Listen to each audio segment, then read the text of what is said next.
There we go. Fuck off, Rod. Hey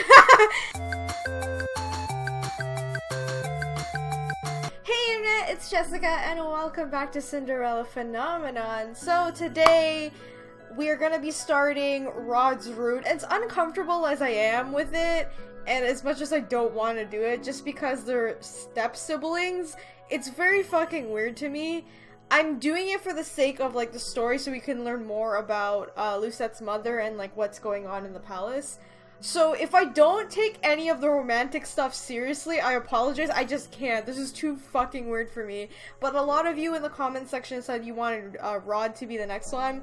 He does have my favorite fairy tale, which is The Little Mermaid. That's my favorite fairy tale of all, so oh god. If it wasn't for the fact that he was her stepbrother, I would take this much more seriously. So if I don't, I apologize, I just can't do it.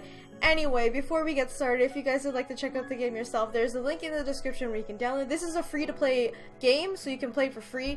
And if you would like to check out my playlist for Cinderella Phenomenon or Karma's Route, I have finished his only, and there's links in the description where you can check it out. Okay, let's get started. I'm totally not going to be serious at all. Okay, so if you guys would like to see the prologue and the stuff that happens before we get into the routes, I recommend you go checking out my playlist to Karma's Route because I did everything with him first. So let's start with Rod as my partner. Rod came to the Martian today to discuss something with Parfait. This is just the third time he has visited the tavern since I've been here. I wonder what he discussed with Parfait. Rod's eyebrows furrow as soon as he sees me enter the room. Oh, it seems like the princess has something she would like to speak with you about, Prince Rod. She probably already knows why I'm here. Thank you, Prince Rod, for telling me about this. I shall leave you with the princess now. Uh-oh. Rod's expression turns grin. He's clearly disapproving of me just being in the same room as him. As soon as Parfait leaves, he shoots a glare in my direction. What do you want? All you have done is enter the room and you're already angry. I'm not used to being treated like this by him. I'm here to ask you about goodness. You're asking the wrong person, Lucette. Did I make the right choice in choosing to come to him? I do not intend to help you break your curse, no matter what Lady Parfait says. Shit. Pardon? Emiline and my mother have tried to be kind to you many times, but you only ever respond with disrespect and cruelty. Cruelty? You think that I've been cruel to them? How else would you describe your behavior? Why am I suddenly the one being at fault? Their coming into the palace made my life miserable. I am the victim here, not them. Oh man! And they're both like the same. Like, they're very like cold. The others may think you're capable of goodness, but I severely doubt that. I do not wish to work with you, so do not come to me for help. Excuse me. He turns around and begins to walk away, leaving me standing alone in the room, even angrier than I was before. How dare he treat me like this? I grab his arm and pull him around so that he's facing me. I refuse to let him belittle me like this, especially when I'm making a conscious effort to change. What if I can help you break your curse? Will you help me then? Rod fixes me an icy stare and he pulls away. I don't intend to break my curse. Why? What's with everybody not breaking their curses? What the fuck? What? Rod shoots me one last glare before he leaves the Martian, leaving me to stand there, confused. If he does not intend to break his curse, then why is he even here? Okay, that's weird. I glance over at Rod as he enters the tavern. That was almost perfect timing. He told me that he does not intend to break his curse, yet he is here again. Rod must sense my eyes on him because the minute he walks in, he turns to look at me.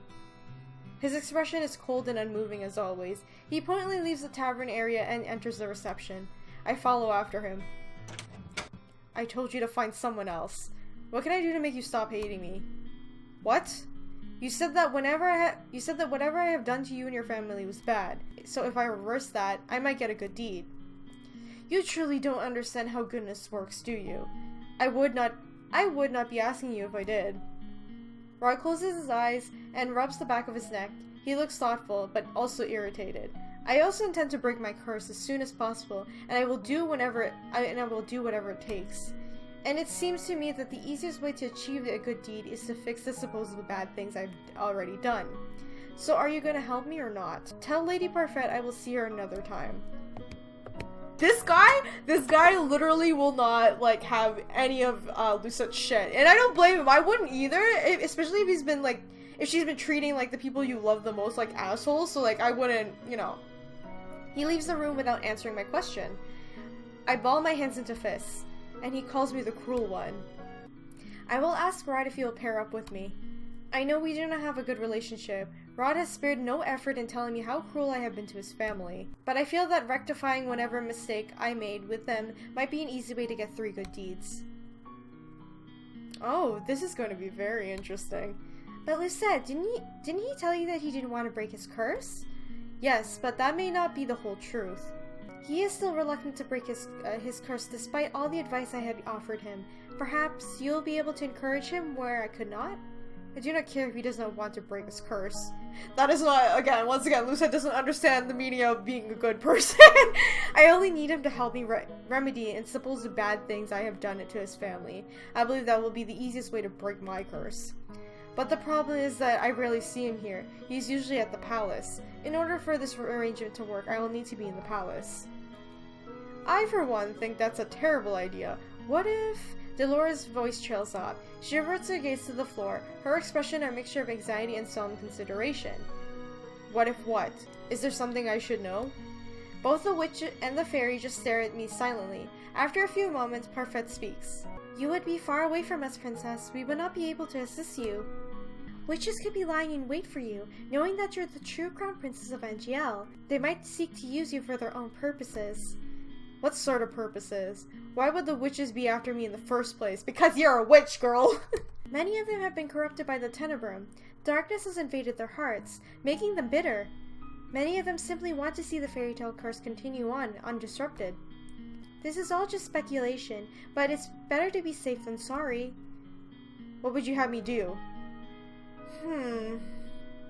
Delora? I have an idea. I think I can get her into the palace and make sure there's someone there to look out for her. How? Just trust me. Tomorrow, the Ice Princess returns to her palace. I have a bad feeling about this. What is she gonna do? Oh, she's a fucking maid! Oh my god, nice one. This cannot be happening.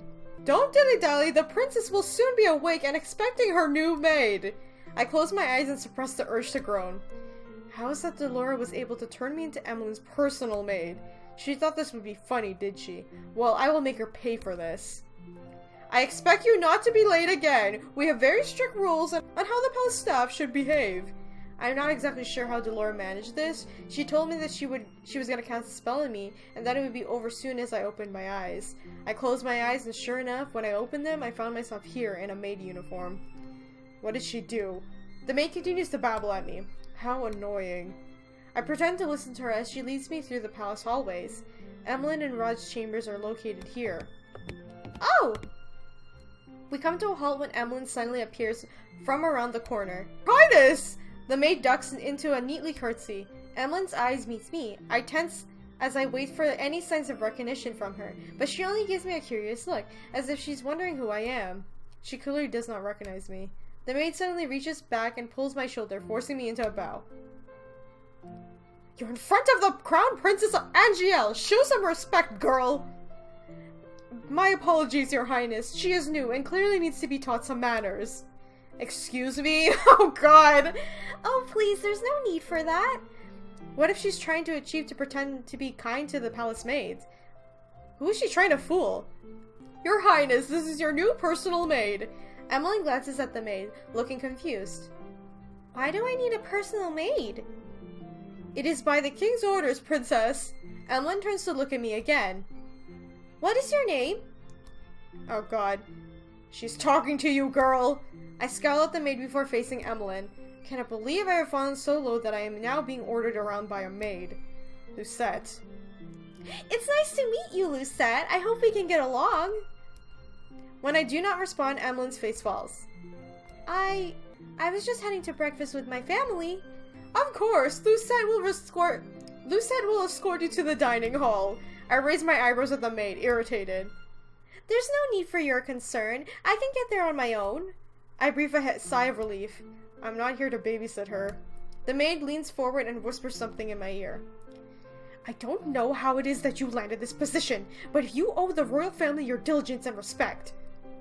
If you continue to show disrespect, I will be having a word with the king. The maid pushes me forward so that I am forced to stand next to Emiline. Oh god. She will escort you to the dining hall, your highness. Her job requires her to follow you everywhere in case you require assistance with anything. But it is almost time for breakfast, Princess Emiline. Emiline frowns and looks at me. I am so sorry. What is she apologizing for? Oh god, this is so awkward. Good morning! Good morning. It seems that you have met your personal maid. The king's eyes widen as soon as he spots me. You look familiar. Does he recognize me? I feel a little tremble in my heart as I consider that hope.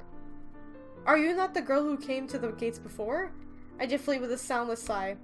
He remembers me as a peasant. This is the first time I'm meeting you as Emiline's personal maid. What is your name? Lucette. That is a lovely name. We are glad that you are here, Lucette. The king gives me a warm smile. The softness in his gaze makes me angry. He never treated me so kindly when he remembered me as his own daughter. Emiline takes her seat while I walk to stand by the walls beside the other maids and butlers. The door opens and Rod walks inside. He greets the king, Ophelia, and then his sister. He is about to take a seat when his eyes suddenly fall on me. The shock is apparent on his face. He's probably like, God damn it! Rod, is there something wrong? I see there is a new maid on the staff. His tone is almost accusatory. I bristle at his words and I am about to say something when Ophelia speaks. She is Emiline's new personal maid, Lucette. Rod stares at me for a few moments, his expression unreadable. Eventually he moves to take a seat. I stand silent and watch the royal family eat their breakfast. The small area is filled with happy conversation. The four of them smile at each other when they speak, and it is easy to see how comfortable they are with one another. When I was here, our meals were always so quiet, but everyone looks so happy now. I bite my lip to will the heavy feeling away. Rod told me that before, but I did not want to believe him. I turned back to the conversation at hand. We have something very important to discuss with you, Emiline. Oh? I have brought this up before, but now the matter is more pressing. Is this about... Yes, it's about the ball. Ophelia gives the king a disapproving look. Dear, I know it seems a strange proposition, but this is a royal tradition. Emiline is at a suitable marrying age, and this ball may yet help her find a suitor. But a husband? Emiline's cheeks are tinted pink. A royal ball for Emiline? For her to find a husband? I would never agree to such a thing. The king never forced me into one ball because he knew that. I will not force you to marry someone you do not love, Emiline. We agree on this ball to uphold tradition. All eligible bachelors will be invited in 4 months' time, and you will choose the men you want to court you. I did find my true love through the ball, after all. He glances over at Ophelia, who responds with a fond smile. Her expression falls back onto something more worrying than when she looks at her daughter. But what if I can't choose anyone? We will throw one ball per tradition. We will not force you into another ball if you do not find a good suitor, but we must uphold traditions at least once. Perhaps this will push you to think more about the future. I will not push any added pressure on you, Emiline, but I would be happy to see grandchildren before I give up the throne. I am not getting any younger, you know, but the girl is like 18, but then again, I'm assuming this takes place like back in the day, because that's what people would do, right? They would have kids very young, so, Father! I cannot tell the king is trying to make light of the situation, but there is an undertone of seriousness. Emiline eventually sighs, then slowly nods. I understand. My gaze shifts to Rod to search for a reaction, but his expression is impassive. Did he know this was going to happen? But can I really be the princess the kingdom of Angielle deserves? I feel so unprepared. You are the crown princess of Angielle. You must be confident. Emiline looks down, looking genuinely distressed. I'm finished. May I be excused? But sweetheart, you barely touched your food. You may. Emiline stands up and ducks into a quick curtsy before rushing out from the room. I do not move until I feel Rod's glare on me. I realize that I am meant to follow Emiline. Excuse me. I curtsy, then follow after Emiline. I barely make it a few steps away from the dining hall before the door flies open and Rod is rushing after me. What are you doing here? Oh, shit! Answer him? I'm here to break my curse. You expect me to believe that when you had people offering to help you at the Martian? Rod's expression changes, anger clear in his eyes. No, I know why you're really here. What are you talking about? You thought you might take back what's rightfully yours, didn't you? You have no qualms in hurting my family again. I stare at him, non-pulsed by his accusation. I carefully quell in the shimmering anger inside me. The last thing I want to be is fired before I break my curse. I am not here to hurt anyone, so stop accusing me of such things. We glare at each other in silence. Whoa, there we go! I always thought that Rod was closed off and quiet, but his emotions are always blazing in his eyes. You shouldn't be here. Rod steps back, but his gaze is still fierce. Do not have time for this. I'm going to find Emiline. Why? So you can insult her? No, because it is my job to attend her. Excuse me. There we go. Fuck off, Rod. The last place I expected to find Emiline is in the throne room. Much to my surprise, I find her standing inside alone, staring up at the throne. Oh! When she turns to face me, she has a guilty expression on her face. I'm sorry. What is she apologizing for? I was very rude earlier, walking out on everyone at breakfast. Emiline gazes back at the throne, then sighs. I'm sure any other girl would be happy to have a ball. I mean, it's like something out of a fairy tale. But She sighs once again and looks down and clasps her hands. It all sounds so perfect in the fairy tales. 3 days is all it takes before everyone found their true love. But I don't think that's how it works in real life. Do you? I have nothing to say in response when Emiline turns her beseeching gaze on me. I don't know how I'm supposed to marry someone I barely even know. Is this really what it's meant to be, the crown princess? Isn't this precisely what you wanted? Excuse me? When your mother married the king, you became princess. You went from rags to riches overnight. I cannot keep the bitterness from my voice when I speak. Oh god, she's saying that what she really feels. Your life is playing out Cinderella, is it not? All you're missing are glass slippers. And even then, I am sure the king could arrange for a pair. Can I understand why you're so unhappy? Neither can I. Oh my god, I feel bad for her. Girl, she didn't want this. Emiline turns away from me to face the throne once more, and in the sun that streams through the window, I see something shining on her cheeks. Is she crying? I'm so ungrateful. Lucette, what would you do? What? If you were in my place? If you became crown princess overnight, would you go through with the ball? For the sake of Angielle tradition? For the sake of your role? I would never do anything so worthless. The king never brought it up subject with me. He was most likely knew that I would refuse. Emiline suddenly pats her cheeks and turns to me, a weary smile on her face. I could do with some fresh air.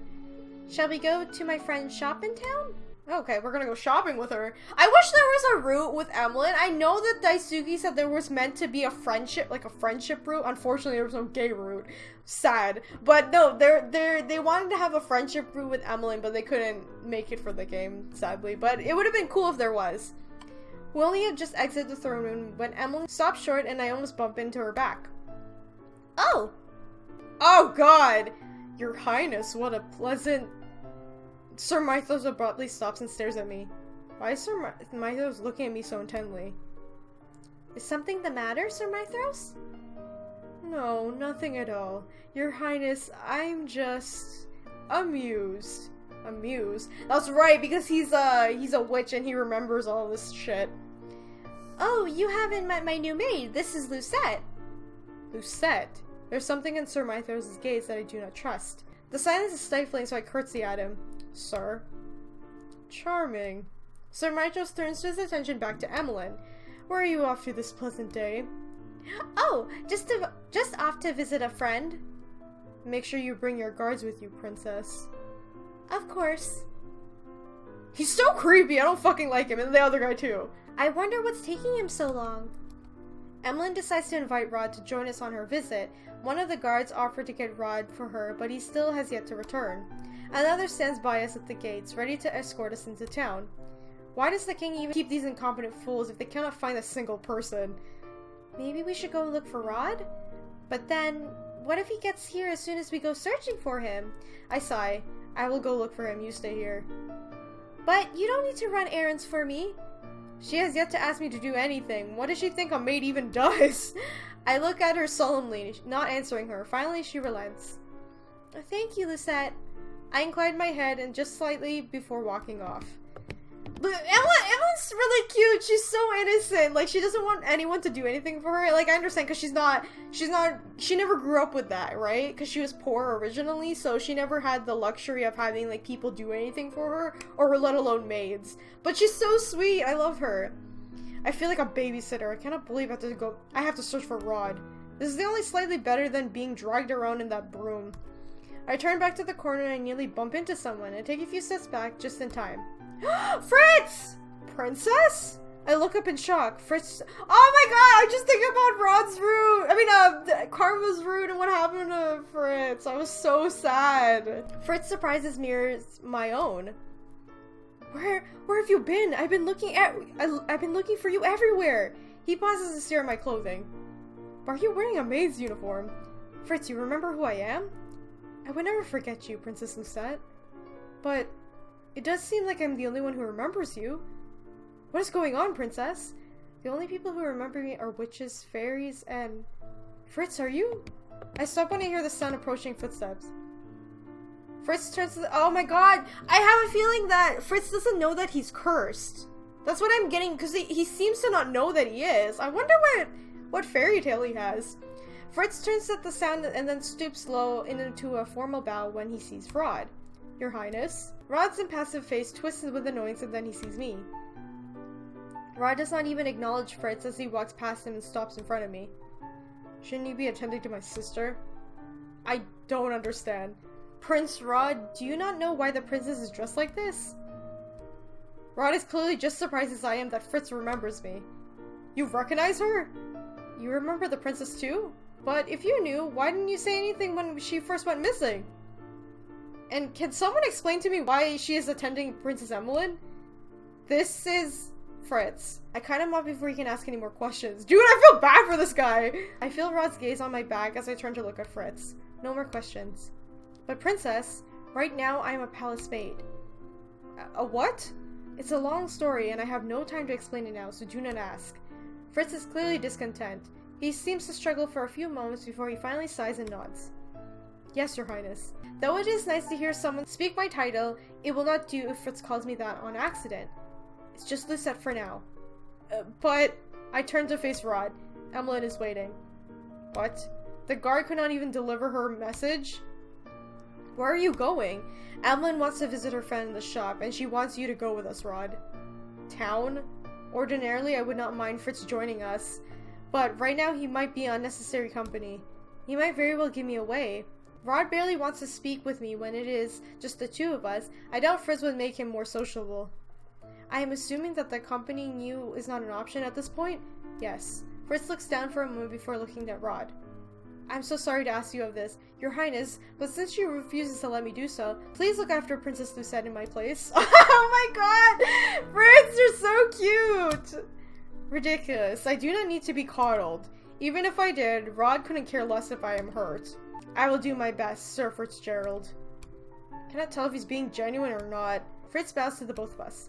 Stay safe, Lucette. Oh my god, I hope he doesn't blow her cover. That would be really bad. And you, Your Highness. Rod turns and begins to walk without another word. Come on. Rod is silent as we make our way back to the palace gates. I am still thinking about what he said to Fritz earlier. Why would Rod agree to Fritz's request? Because he just wanted to leave? I stare at Rod's back as he walks in front of me. Sometimes I cannot figure out what he's thinking. Rod! Lucette! Emiline beams when she catches sight of us. Are you ready? Rod crosses his arms. He does not look very happy with his sister. Even though Rod is younger, I cannot help but think that he often sounds like the older of the two. I'm very busy, Emiline. I can't keep dropping everything whenever you want to leave the palace. I'm sorry, but I really needed some fresh air today. You can get plenty of fresh air on the palace grounds. I felt I needed to be off of the palace grounds. Emiline's face drops as she looks down at the ground. Rod lets out an exasperated sigh before stepping inside the carriage. Come on. Rod? Just for an hour, okay? Thank you! Thought that Rod was older. Huh, that's interesting. I soon realized that it is easier to walk around town now that everyone has forgotten who I am. The atmosphere in town feels brighter. All the spiteful stares are gone. Princess Emiline! Oh, how are you doing? Is your wife feeling better? Emiline has responded to most people who knew her. She seems to know a good majority of the people in town. I hang back as Emiline speaks with the man. The night escort hovers somewhere nearby, watching for disturbances. We are going to take longer than an hour if she continues like this. I'm not going to rush her. Don't you need to return to the palace to continue whatever work it is you were doing? Rod raises an eyebrow at me. I do not have to get back to my studies, but my family always comes first. If this makes Emiline happy, then I will gladly come with her to town. It's a small thing. Happy? I look more closely at Emiline. She is smiling, but then she always smiles. Do not understand. She's more at ease talking with the townspeople, sometimes because they do not judge her. Why would she have to worry about being judged? It is clear that everyone adores her. Emiline takes the man's hand into hers and wishes him well. Rod points out the gesture. See that? That's goodness. You could learn something from my sister, Lucette. Shit. Is goodness pretending to be interested in the lives of strangers? Emiline eventually says their goodbye before walking towards the familiar store. This is the toy shop I visited with Emiline and Rod before. Oh, this is where we saw Karma! I glance at Rod and I notice the expression on his face. He seems conflicted. But why? But before I can ask, Rod marches in front of me and decisively pushes open the door. When I enter, Emiline is already hugging the shop girl, Viorica. Oh my god, these names. Emiline, you look so beautiful as ever. Oh please, I look the same. You, on the other hand. Emiline steps back before nodding, a bright smile on her face. Being in love suits you. When's the wedding? Wedding? She's already engaged? I catch a small movement out of the corner of my eyes and turn to glance at Rod. I notice his fingers clench into a fist before quickly hides his hand behind his back. Though his expression is impassive as always, I notice the tenseness in his shoulders. Oh, does he have a crush on Viorica or something? What the fuck? Desmond and I haven't set a date yet, but it should be soon. Would you? Viorica trails off when she notices the rest of us. Hello, Rod. Viorica. His tone is surprisingly static. Last time he was here, I was sure he sounded friendlier. So, what can I help you with, Emiline? Looking for another doll? Another doll? But Emiline is not interested in dolls. Oh no, I'm just here to see you. I can't stay long since Rod has things to do. Emiline, I'll wait for you outside. Oh, okay. I know this is my job to follow Emiline around, but I am not at all interested in hearing her talk to this girl. Does she even want me here? Stay with Emiline, go outside. My time might be better spent trying to improve Rod's opinion of me. If I can get her to tell me precisely of what I've done wrong, I can make up for it. I hope that would give me a good deed. I curtsy the two girls. Excuse me, Your Highness. I shall wait outside with Rod.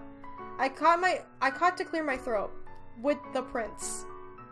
Okay, I won't be long. Does this work? I don't even know. I move to stand next to Rod, who is leaning against the wall. Rod sighs in annoyance. Why do you keep following me?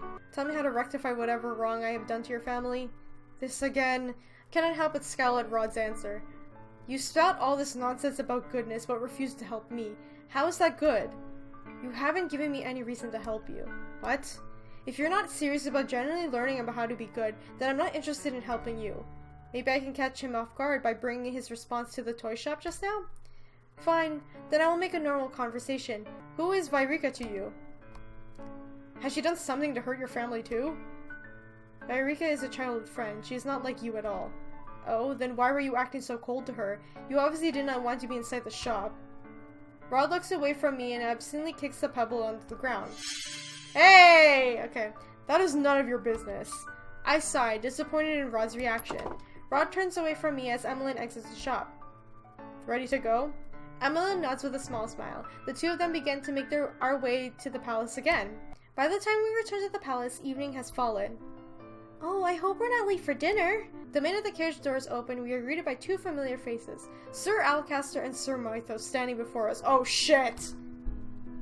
Princess Emiline, Prince Rod. I was on my way to look for you when Sir Mythos informed me that of your whereabouts. He glares at the knight escort and the knight shrinks back. Sir Alcaster turns sharply to me afterwards, his eyes narrowed. Why is he looking at me like that? It was getting late and the queen was worried. I am so sorry. Princess Emiline, Prince Rod, it is almost time for dinner.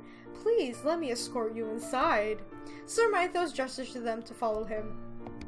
I am about to follow when Sir Alcaster suddenly moves to block my path. His eyes are cold. He opens his mouth to say something, but then he closes to shake his head. You are dismissed, girl. You may go back to your quarters. But that is an order. His gaze is piercing. Even when I was the princess, I was not able to stand up to that gaze. Yes, sir. Huh, so I guess Sir Mythros didn't tell Alcaster about, that she was the princess yet. After dinner, I make my way back to the room assigned to me. As I walk down the hall, I notice Rod heading in my direction. Rod? He suddenly grabs my arm and pulls me away and down the hall. The hell? Where are you taking me? Rod does not answer and just continues moving until we reach an unfamiliar door. What is going on? Rod cuts me off by placing a finger on my lips. He turns around warily before finally pulling me through the door with him. What the fuck? This place?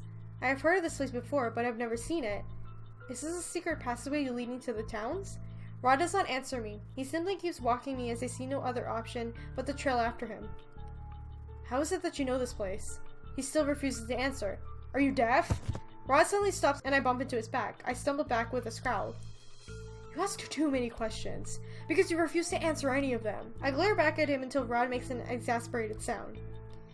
Lady Parfait is the one who told me about this passage. It makes sneaking out of the palace easier. Parfait? She didn't give me an explanation as to how she knew of this place. There's only meant to be 2 copies of the key. The king has one, and Sir Alcaster has the other. Then why do you have a key? Don't tell me you stole it from the king. I am not a thief. Lady Parfait has a copy. She saw it fit to provide me with a key for my own use. What? How does Parfait have a key to this place? You'll have to ask her that yourself. Once we step into town, I realize where we are headed. We're going back to the Martian. Huh, you just bringing her back here. Delora is the first person we see as soon as we enter the Martian. Well, well, look at the cat dragged in. Delora, you... Rod's icy glare signs me. He steps forward and points back at me, gaze icy. She is not staying at the palace. What? Delora raises an eyebrow. Why is that? She works there now. I do not know what game you are playing, but I will not be a part of it. Excuse me, this is not a game. I do not want you meddling in my life as you meddle with hers. This room's temperature drops several degrees. Delora stares at Rod, her expression suddenly lacking any emotion. With all due respect, Your Highness, I do not want to meddle with your wallowing. But just because you do not wish to break your curse doesn't mean that others shouldn't want to either. You should be humbled that our princess here thought you would be able to help her. Rod raised an eyebrow. Where is Lady Parfait? Of course you want to talk to Parfait, because she puts things nicely. Fine, I'll fetch her for you. Delora curtsies as she sweeps out of the room. Rod sighs. He clearly looks irritated, but he does not want to put a voice in his agitation. Now that we are alone in the empty room, the silence is deafening. As soon as I ask him a question that has bothered me since we came here. Why do you want me out of the palace? Why do you not want to break your curse? I think I want to ask why you don't want to break your curse. I don't need to explain myself to you. Do you even know how to break your curse? I do. So why are you not doing anything? It's none of your business. I do not realize the anger inside of me at first, and then I notice my hands are in fists and I'm shaking. You are angry at me for treating your family so unkindness, and yet you do not treat me with any respect or kindness either. Excuse me? I realize this is the angriest I've ever felt in the longest time, and it makes the words fall out of my mouth. You are guilty of the same disrespect you hold me accountable for. We are both being cruel to family, aren't we? Rod's eyes are ablaze as he stalks towards me. He stops right in front of me, his mouth pressed into a firm line. As you are so fond of telling Emiline, we do not share any blood. The only thing pulling us together is the king, and you do not share his morals. Remember this, Lucette. You will never be part of my family. And I will never see you as a sister. He storms out of the reception area just as Delora enters. Sorry, looks like Parfait wasn't in. She pauses, giving me a weary smile. Seems this partnership is going well. I throw my hands up in anger. He is infuriating! Not as helpful as you thought? I was just surprised you were asking for his help in the first place. All I have been doing today is following Emiline around, and he still finds any reason to snap at me. In his eyes, I can do nothing right, even though I am making an honest effort to break my curse. Dolores eyes me as she slides down into a chair. Has anyone told you anything about his curse? I guess I got that wrong, but you know what? Fuck it. If I get the ending, I don't give a shit, because I kind of don't want to get the good ending, just because the whole stepbrother, stepsister thing freaks me out, but we'll see anyway. Only that he knows how to break it. Delora sighs. Boys can be so secretive about the silliest things. Rod has been aware of how to break his curse from the very beginning. Then why hasn't he broken it? I have no idea. I think the only person who knows the full terms and conditions of Rod Curse is Parfait. Parfait? Parfait has known Rod for a while. She has convinced him to keep coming to the Martian even after he has given up on breaking his curse. Parfait also thinks that working with you will convince Rod to try to find another way to break his curse. Another way? Don't ask me, I don't know much about his curse either. But if you keep trying, you might convince Rod to talk. I doubt that very much. It seems that all I am doing is convincing Rod that I do not deserve to break my own curse. Delora looks at me curiously for a few moments, then she grins. I have an idea. If it's another terrible idea... Oh no, this one's much better. I'll just stick around with you. You know, watch out for you. What? Delora, watch out for me? What? What's she doing? Oh, she's becoming a doll again! I am surprised when Delora suddenly stands before me in her doll form. There is no way you and Rod are going to sort yourselves out without some sort of help, so I'll be tagging along. It is much easier when I have travel size, Why do I feel like she's only making things worse? Come on then! Delora somehow manages to jump on into my front pocket of my apron, which is thankfully large enough for her doll body. Go find us a prince and get ourselves back to the palace. Okay guys, I'm gonna end the episode here. So far, Rod is pretty much the same personality-wise. Not the fact that he's not a good person, it's more the fact that he's very cold and he doesn't like... I guess he doesn't like sharing his personal emotions with others. It's clear with Lucette what she said, where you can tell what he's feeling through his eyes. But so far, I don't know how I feel about Rod. I mean, I guess I get why he's so angry with Lucette, because she's treated his family so poorly. So I understand that part. But again, if I get the bad ending, I won't be like too heartbroken like I was with Karma. So we'll see what happens. But also freaking Fritz! He doesn't know what's going on, and I'm pretty sure he doesn't know that he's cursed. So I can't wait to get to his room. Let me know in the comments what you guys thought of Rod's room first. And please do not say any spoilers in the comments. If you talk about spoilers, use spoiler tag, or I'll ban your ass. I don't care. Anyway, if you guys enjoyed this episode of Cinderella Phenomenon, remember to leave a like, comment, and subscribe to join the companions.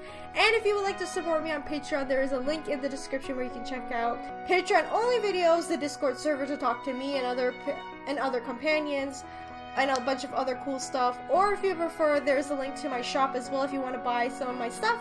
You can check that out. Anyway, I will see you guys in the next video. Bye! Peter's completely red in the face. Did I hit a nerve or something? Oh! Huh? Nothing! Nothing, man! Bro. Bud? Too sweet. Tastes like shit. You have bad taste. I don't even know how to start explaining how wrong you are. Who gets to put the pizza in first? Rock